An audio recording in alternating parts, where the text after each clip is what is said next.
bike lane dito sa amin, malapit sa Seoul, South Korea. Pajak.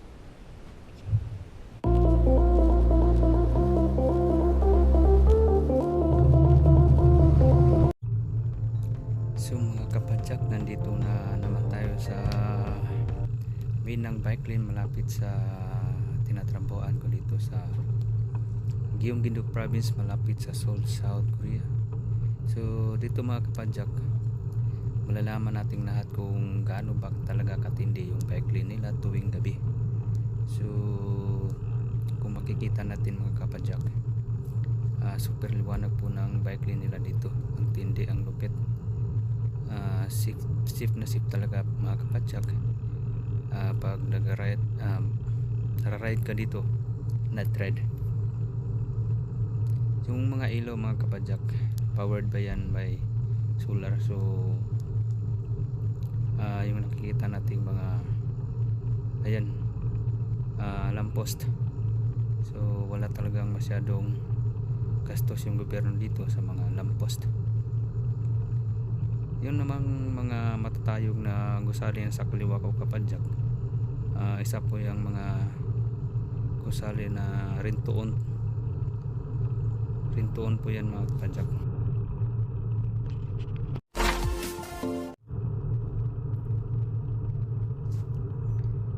Super tindi talaga dito mga kapadyak yung bike nila, kahit na madilim, ang liwanag pa rin mga kapadyak. Kung nakikita niyo po yung daanan, super liwanag po mga kapadyak. Pero ingat-ingat pa rin tayo kasi marami pa rin mga taong dumadaan kaya nito. Nagbibisikleta, nag-night ride din mga kapadyak. Yung mga pedestrian, ingat din po tayo mga kapadyak. Dahan-dahan din tayo pag pedestrian kasi alam naman natin yung pedestrian mga kapadyak. Yung patakaran pag pedestrian talaga mga kapadyak, apply din natin kahit nagbibisikleta tayo. Lang din naman tayo pag nagbibisikleta, gaya din yan ang mga rules ng nagmamaneho pa ng mga sasakyan mga kapadyak. Dito naman mga kapadyak, isa pong tennis court nila dito at saka soccer field. Marami pa rin mga tao. Tambay muna tayo saglit. Lupit ng laro mga kapadyak. Soccer ba o ano kaya, volleyball. Punta tayo sa unahan mga kapadyak. Super liwanag talaga ng mga lugar nila dito.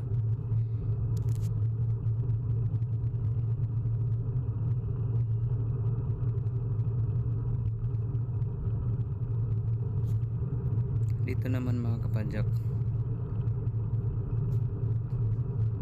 dahil sa ayun liwanag ng lugar nila kahit gabi, pwede mo patayin yung ilaw ng bisikleta mo kasi makikita ka naman.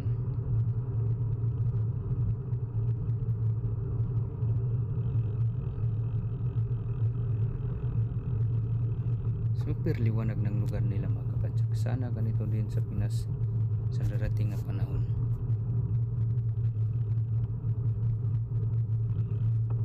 Yung nakikita naman natin sa unan mga kapadyak, isa po yung tulay. Isa po yung tulay. Ang ganda ng refleksyon ng ilaw. Hindi po yung dagat mga kapadyak, kundi isa pong ilog. Dito kasi mga kapadyak, tinatawag po itong Hang River dito mga kapadyak, na may kabuuang na 43 kilometers. Super haba ng lugar ito mga kapadyak, Hangang River. Marami pong lugar ang nakapaligid nito dahil po sa super haba ng ilog na to.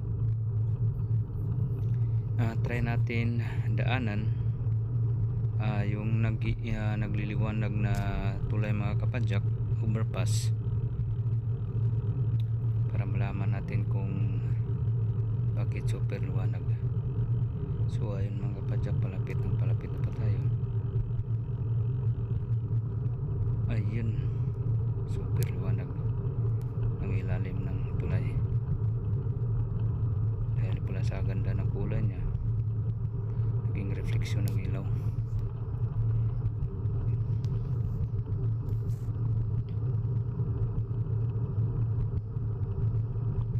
Dito naman mga kapadyak, try natin i-on yung ilaw natin, kasi ang daming mga siklista na nakakasalubong natin, para safety natin sa pagbibiyahe.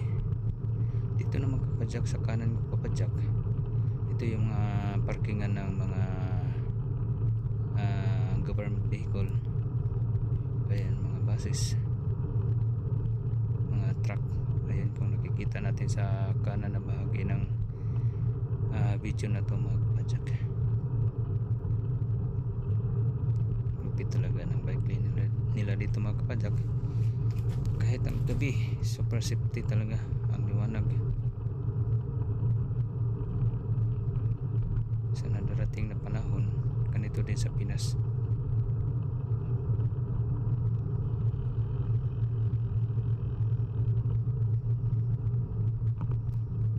Ayun mga kapadyak, isang grupo ng siklista.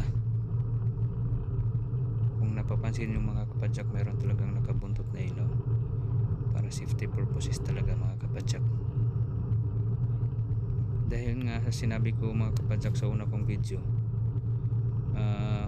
huhulihin ka talaga kapadyak ng mga pulis dito pag wala kang ilaw tuwing gabi, pag night ride ka dito sa Korea. Number 1 talaga mga kapadyak, may helmet siyempre, at saka may ilaw sa unahan at sa hulihan. Yun nga, para sa safety purposes mga kapadyak, safety nating nabibiyahe, at sa mga ayun, katulad nating mga siklista.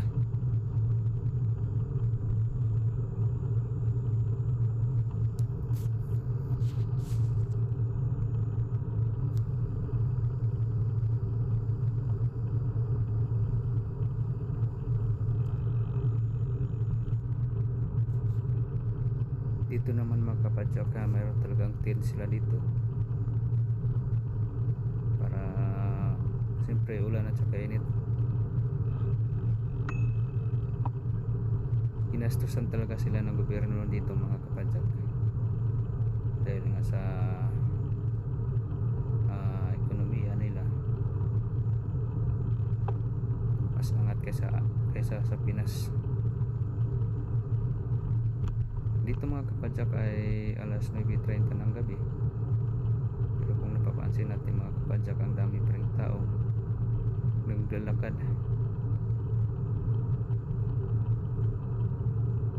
Mahilig kasi sila dito mga kapadyak magpapawis, kaya isa rin yung dahilan kung bakit ang tibay ng mga katawan nila mga kapadyak. Maabot sila sa mahabang edad, dahil sa yun nga, conservative sila sa sarili nila mga kapadyak. Dahan-dahan muna tayo mga kapadyak, kasi may nakikita tayong nagja-jogging, dumadaan dito sa daanan ng bike lane, para sa safety purposes natin mga kapadyak. Isa rin pong paalala, lalo na sa mga nagbibisikleta dito mga kapadyak, pagka nito mga kapadyak, disgrasya sa kalsada, hindi po talaga covered ng company insurance mga kapadyak. So dapat gusto man ng liing at sali sa insurance, dapat kumuha ka ng insurance ng ganito mga kapadyak para sa ganito lamang.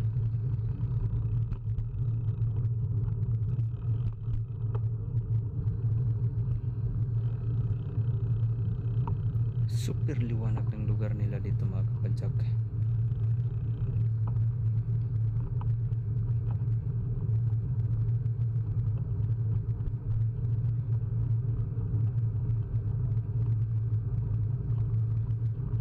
Dito talaga dito mga kapadyak yung bike lane nila. Kung sa Pinas pa mga kapadyak, yung bike lane nila dito mga kapadyak, isa na po itong probinsya road kung sa atin pa.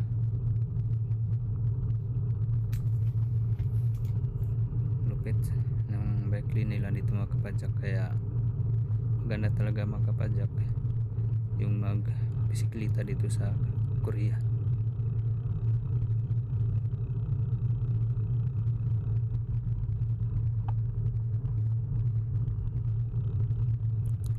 Ingat, dahan-dahan tayo mga kapadyak kasi mayroon pong mga taong dumadaan sa bike lane.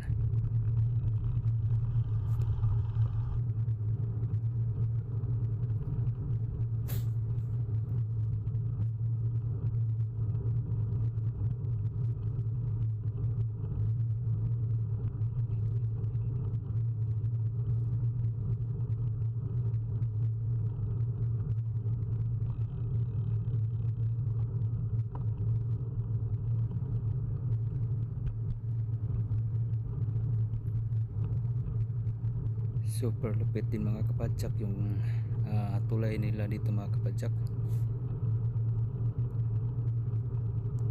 Ang tibay ng mga pundasyon mga kapadyak. Dito mga kapadyak sa kaliwa ng video na to, isa po ding plaza. Kung gusto ka mag-practice ng skateboard dyan mga kapadyak, pwede. Lagi may mga nag-i-skateboard dyan kapadyak.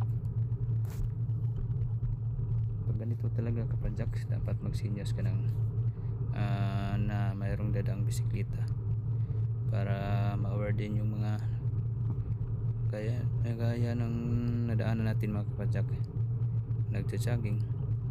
Kasi nga yung minsan yung iba hindi dumadaan talaga sa daanan ng tao. Yun sa kanan ng video na to mga kapadyak, kulay green yung mga dinadaanan ng tao, yan talaga ang daanan ng mga tao.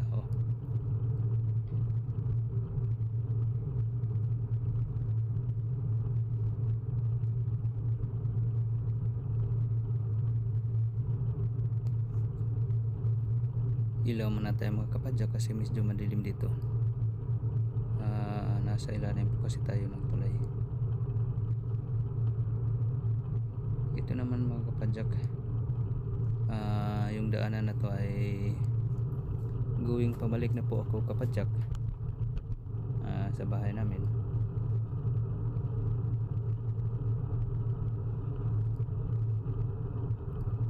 Pero napapansin natin mga kapadyak, super liwanag pa rin ang lugar dito.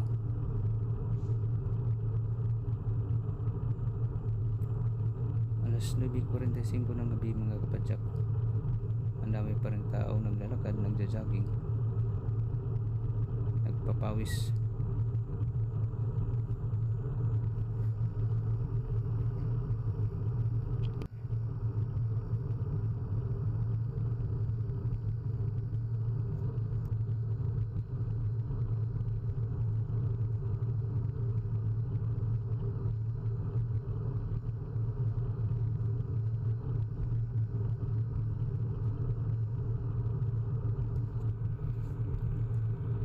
Ayun mga kapadyak, sa maiksing video na to sa night ride ko mga kapadyak dito sa Gyeonggi-do province, malapit sa Seoul, South Korea mga kapadyak.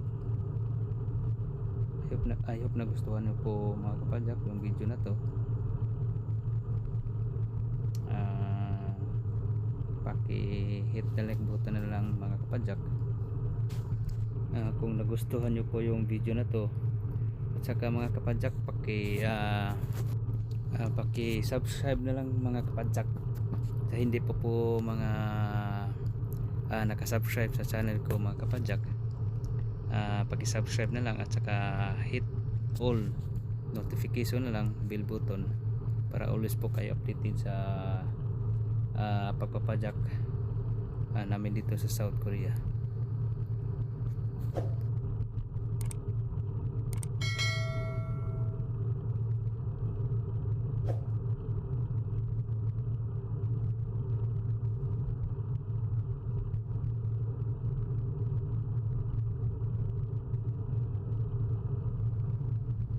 Thanks for watching mga kapadyak. Salamat sa panonood sa video na to mga kapadyak, at mabuhay po kayong lahat, and God bless.